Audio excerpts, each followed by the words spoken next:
Quaid Azam Part 179.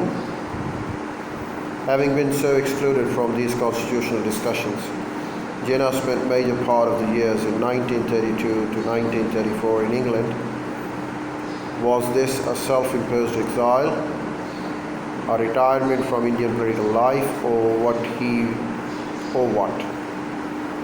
He bought himself a spacious house in then fashionable Hampstead and enrolled his only child Dina in a private school nearby.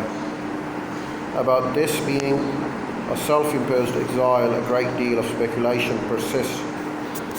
Such an interpretation, though, would grossly misread Jinnah's resolve and his committed nationalism. There were some factors, though personal and public, which made him stay in London, more as a break, a kind of sabbatical. He was, of course, by then in a kind of a political no man's land, Wells, but there was his serious disagreement with Wellington too. Indeed, he had mentioned Durga Das. I came away to London because I did not wish to meet that wretched viceroy.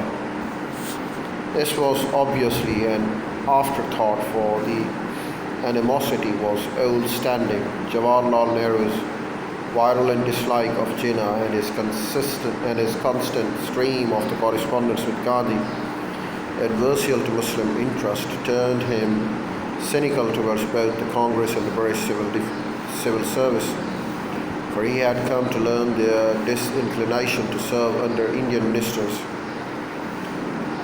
Nehru, on the other hand, was scathing in his critical observance to illustrate.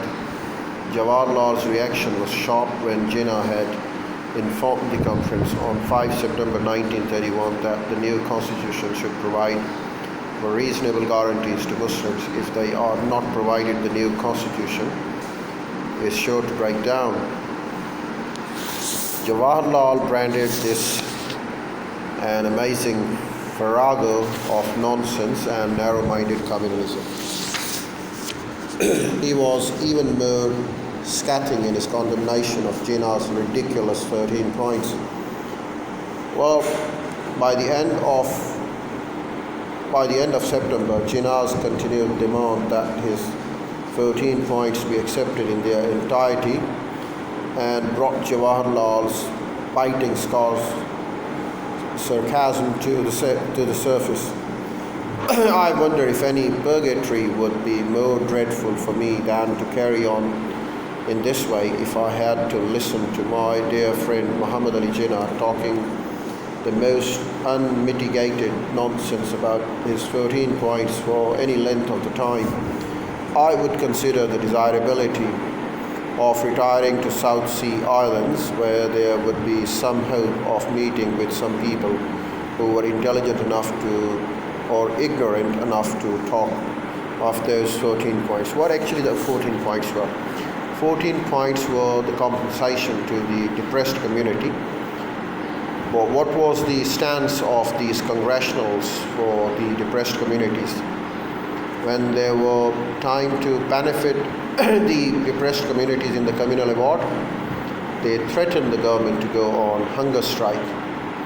They threatened the government with deadly challenges.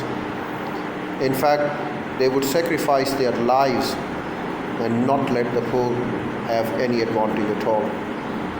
Yes, Jawaharlal Nehru and his colleagues were nonsense, idiot, stupid. What was there in the 14 points that they could not stand by? It was for the depressed classes, it was for the depressed community. And they were the elite, and they wanted to have their loaf on it.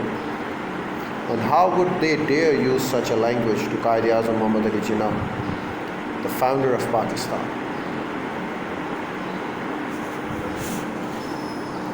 How in reality could there be any effective joint working of a Jinnah-led league and Nehru-led Congress?